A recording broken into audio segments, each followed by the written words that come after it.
Well, I released a couple of videos on Internet Explorer for Windows 8, but here we're going to go to some even more advanced topics because there's been a new version of Internet Explorer 11, and customizing it and seeing how it works changed a little bit. Plus, it's got some really nice, neat new features and everything. So let's talk about it. To compare it, for example, if we go over here to the other IE that's on the desktop, it quite frankly does exactly the same thing. It has the same feature that getting to some of these settings is different within the one for the Windows 8. In Windows desktop version, you just hit on the gear and then go Internet Options, and you see all your different settings here. You can go one at a time like that, or you can go to Advanced and go over here and set all your settings. And we're all used to that for many years now.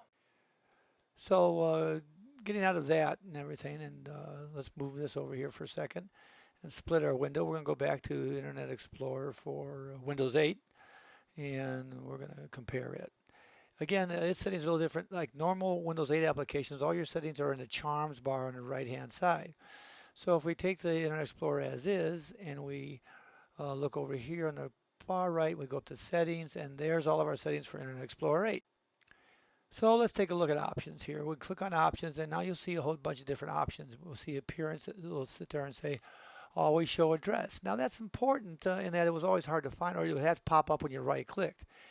Now you notice that tabs are now down here at the bottom along with favorites and all that. But what you can do now is if you go out to the options again and we slide this over, you'll see that they always pop up, and it's a little more advanced, and so it's really nice and handy to have. It's like having your tabs. So let's compare that for a second.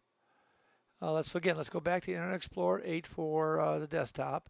And you see up here we have our bars and all that stuff, and we have the tabs up at the very top.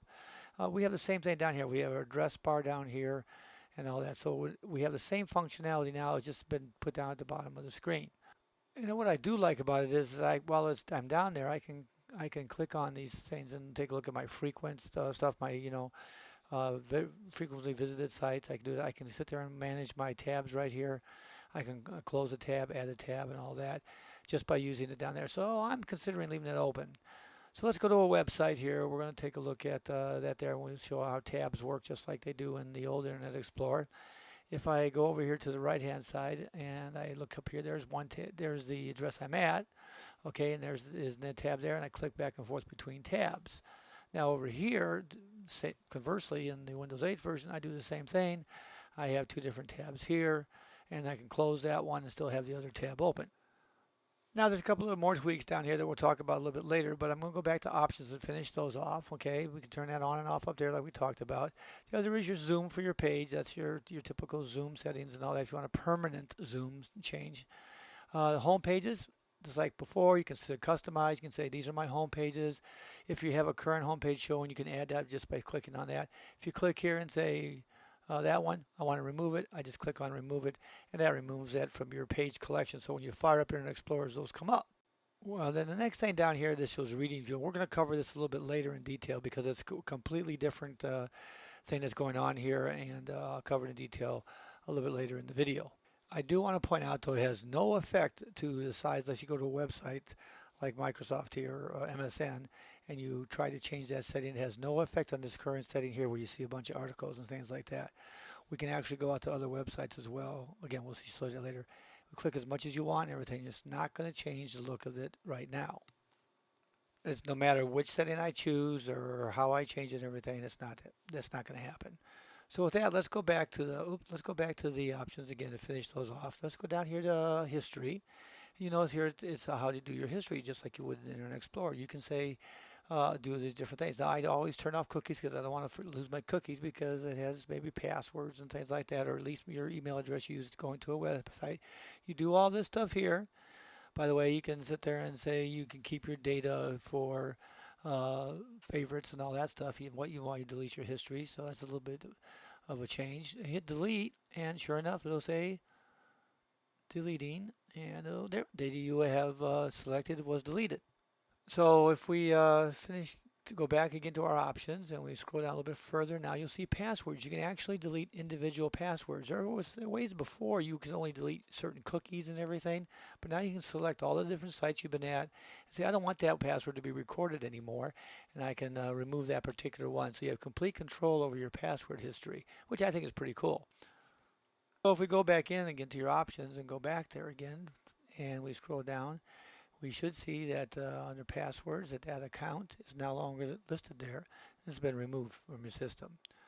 So again, back to options yet one more time and everything. We have another option here is phone numbers, and it shows you where that's displayed. If you're on a mobile device that has calling capability, or even if you have Skype built in, you can actually have it to where the numbers get read and interpreted into a clickable object, and you can go ahead and do that. The last setting is in fonts and encoding, and I wouldn't mess with this. It's set up for Times New Roman and different things. You can try to play with that till you get to something you might like, a smoother font, better, easier on the eyes, and things like that. But for the most part, this setting here, most people won't even bother with this. So the next thing we're going to do is we're going to get out of options, at least that part of it and everything. We're going to go down to privacy, which is really an option, but they have it separate. It's become so important. Everybody's a little concerned about privacy nowadays and all that. So if you're really concerned, you should go in here and take a look. You can actually have your system set up to not track you. It's not mandatory that everybody follows that, but you can go ahead and have it set up at least so that the sites that do follow your request do not track your activity. Now I clicked on to learn more about it, so it'll automatically bring up this place you can go to learn a little bit more about how tracking is done and how you can actually block ad tracking. So you can be a little more robust in your refusal to provide content. There's ways to add these different lists that tells them to block. Now here's the way it was in the old Internet Explorer in this particular area here under the privacy. This is how you do it in IE 11. So just take a look at this, learn a little bit more about it. There's different lists you can sign up and there's easy list and everything. At the very bottom, there's stuff specifically about Google because Google has bypassed Internet Explorer's tracking. There's also Trustee at the bottom as well. So take a look to read to see if you want to turn on ad blocking. If you're a little paranoid about the ad blocking or you don't really care because they're going to serve you up ads about stuff you've already searched on, read all this, decide it for yourself. So let's right click here and I'm going to close this tab down and go back to the other tab we were at. I'm going to go over and look at the rest of the options. I'm going to go into this article here about the rescue ship for a second. But anyways, we come here to the next one after privacy, and there's the do not track stuff that we talked about. You can just say send do not track for everything. I leave it on all the time. Okay, again, they don't have to. Cookies, block cookies. A lot of sites won't operate if you decide to block cookies, but if that's what you want to roll, that's fine. Location tracking, now it just says that they'll let them ask. You still get to turn it off every time you go to a site that asks for your location. You'll still get that thing in the middle of the screen that says, do you want to allow it? And you can clear the list of those that are going to, that already ask your location. So when you go back there, they'll ask again. These are all different web services. Flip ahead, which is a nice little feature to predict the next page to be loaded in the background so there's no problems with the speed and everything. Suggestions, smart screen for blocking stuff, protected media playback, and others. So take a look at these, read those, but it's all about privacy settings and everything that you can do. Now the last section we're going to talk about is accounts. This is basically the same way to get into it to where you had cookies before. You want to delete accounts for different websites and all that. So you'll be able to go in here and delete one of these. You just simply click on it and do the deletion that we talked about. So choose which ones you don't want. You keep the ones you want. You have ultimate control down to a granular level, which is pretty nice actually. Now that I've covered settings, I'm going to go to a couple of features that are hidden away that you're probably going to like a lot. Let's say you have just closed a tab. You had two tabs open and you went, oh damn, I closed the tab. If you look here, there's a couple of different things here, but one of them is reopen last closed tab. It's great. It brings back the website. You don't have to figure out where you were. You just click on that link and bam, it comes back up. Now the last feature I'm going to talk about one I just skipped over earlier, and that's the reading mode. If you notice down here at the bottom, there's a little book icon when I'm inside of a definite article. Not a page of a bunch of articles, but just an article. If I click on that, when it appears, it clears away everything else, all the ads, everything else, and you can just sit there and go and read. You can go into the options now, as I talked about earlier or skipped over earlier, and configure your reading mode like you had a Kindle or another type of reader. And this only appears when you're in an article. If you go out of the article back to the page, the icon goes back, everything goes back to normal until you get to your next article. So it's really a nice way that you can have it. And you can, of course, swipe from left to right to left and read your article. It's a very nice way to browse through news without being distracted by ads. Now, just to show you, we're going to go from this article. We're going to go back to MSN, and you'll see that the book at the bottom has disappeared, and you can't click on it to do it in reading mode because you're not inside of the article.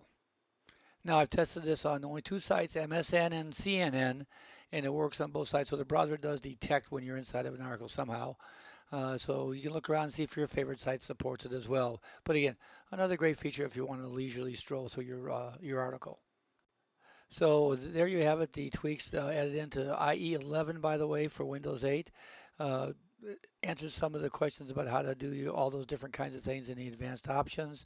And it gives you a couple new features as well, some really exciting stuff. So enjoy Internet Explorer 11 and try it out. And don't forget to subscribe to Old Guy Geek. We have over 150 Windows, Windows 8, and Windows Phone 8 videos, and we're publishing more all the time.